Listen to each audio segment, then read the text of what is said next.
کیا بتا رہا تھا, ہاں ہماری تھی فرینڈس کرکٹ کلب. اب ہم مسلسل ہار رہے تھے. ہار اس لیے رہتا ہے اتنے لمبے ترنگے بندے تمہارے 6 فٹ کے آدمی 20 سال سے کھیل رہے ہیں. ہم 17 18 سال کے لڑکے کہاں مقابلہ کر سکتے تھے ان کا. ہمارے کوچ تھے جنہوں نے کبھی کرکٹ کھیلا ہی نہیں تھا. اب تو غیبت اس لیے نہیں ہوگی, پتہ نہیں 25 30 سال پرانی بات ہو گئی, وہ کہاں چلے گئے ہمیں یاد ہی نہیں نا. تو وہ کیا کرتے تھے, ہم پچ پہ جا کے نا صبح جا کے وہ بھی کرتے تھے, پانی وانی لگا رہے ہیں اور بڑے ایکشن ویکشن مار رہے ہیں سارے. یہ جو ہے نا منجن ہم بھیج چکے ہیں پہلے کرکٹ کے. اب کیا ہوتا تھا جی, ٹریننگ ہو رہی ہے اور کوچ پھر بیٹھتے. مجھے یاد ہے جمعرات کو ہماری جمعے کو چھٹی ہوا کرتی تھی, تو ویکینڈ پہ ہمارا اجلاس ہوا, میٹنگ ہوئی ہماری. کوچ نے بلایا, ہمارا کیپٹن بھی آئے, وہ کیپٹن بھی بیٹھے. وہ ٹیشن بازی ہیں کیپٹن صاحب کی ختم نہیں ہوتی تھی. خیر وہ چشمے لگا ان کی تصویریں آتی رہتی. خیر ہم بیٹھے. اچھا مجھے بسکٹ کھانے کا بڑا شوق تھا, تو وہ جو بسکٹ اور چائے رکھے ہوئے تھے نا, وہ کیپٹن نے اپنے آگے رکھے ہوئے تھے. خراب بسکٹ ہم لوگ کے آگے تھے, اچھے والے کس کے آگے تھے, ادھر کو رکھے. تو مجھے اب تک یاد ہے وہ واقعہ. میٹنگ میں جو سب سے اہم ترین چیز تھی نا, وہ یہ تھی, باخر خانیاں اور اوریجنل جو اچھے وہ ادھر کو تھے, اور ادھر کیا ہے, خالی چائے. تو مجھے یاد ہے میں نے گھننا بن کے نا تھوڑا سا ہاتھ یوں کیا اور ایسے کر کے پلیٹ کھینچی اپنی طرف. میں نے کہا یہ تو کھلانا پہلے. تو مجھے وہ واقعہ یاد رہ گیا. خیر تو کوچ نے کہا کہ ایکچولی کیا ہونا چاہیے. میں نے اس میں ایک تجویز دی. میں نے کہا دیکھیں ہماری جو ٹیم ہے نا, یہ اس کا نام ٹھیک نہیں ہے, فرینڈس کرکٹ کلب, یہ نام چینج ہونا چاہیے. تو وہ جو کوچ تھا نا, اس نے کہا کہ پھر کیا نام ہونا چاہیے. میں نے کہا وہ تو میرے ذہن میں نہیں ہے. اس نے کہا انگلی توڑنے کی پھر ضرورت کیا ہے بیٹے. تو مجھے وہاں سے یہ واقعہ یاد رہ گیا. اور بات بالکل ٹھیک کی یار, یا تو کوئی آلٹرنیٹ نام بتاؤ بھائی, یہ والا نہیں یہ والا زیادہ اچھا ہے, غور کر لیں گے. تمہارے پاس بھی کوئی نام ہے نہیں, تو جو ہے چلتے رہنے دو نا.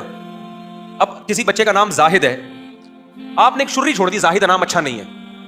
یا تو دلیل سے آپ ثابت کرو کہ زاہد میں یہ مطلب ہے یہ مطلب ہے, یا تو وہ فرینڈس میں کرکٹ کلب نام میں کوئی غلط چیز تو کوئی بھی نہیں ہے نا, کوئی گالی تھوڑی ہے بھائی, دوستوں کی ایک ٹیم ہے تو کیا ہے اس میں. یا پھر آپ بتاؤ کہ پڑھنے میں یہ اس سے زیادہ اچھا لگ رہا ہے یہ والا. جب یہ بھی دلیل بھی نہیں ہے, اس کا کوئی آلٹرنیٹ بھی نہیں ہے, تو اس کا مطلب خالی کیا کرنا ہے, انگلی توڑ کے چلے جانا. تو وہ چونکہ میرے خلاف تھی, مجھے یاد رہ گیا ہمیشہ. تو آپ نے کہا دیا زاہد نام اچھا نہیں ہے, تو کون سا اچھا ہے, یہ تو مجھے نہیں پتا.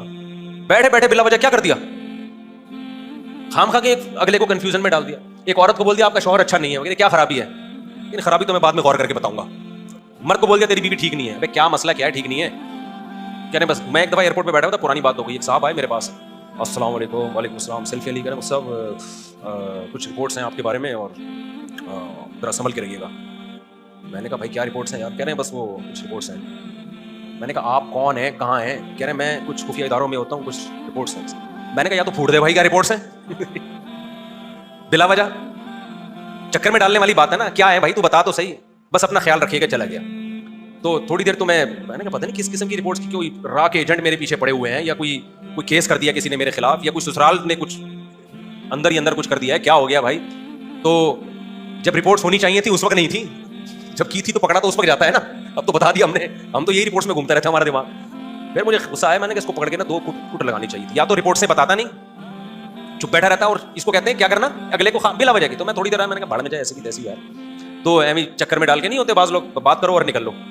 تو ایسا ہی ہے کہ میں جو ان حضرات سے جو کہتے ہیں نا بہشتی زیور ٹھیک نہیں ہے بھائی, آپ ایک اردو میں کتاب لکھو, کتاب الطہارہ سے لے کے کتاب الحدود تک سارے فقہی احکام ہو, اور پھر دیکھتے ہیں کہ کون 10 عالم بھی ہیں جو اس پہ جمع ہوتے ہیں, جو صحیح مستند عالم ہو.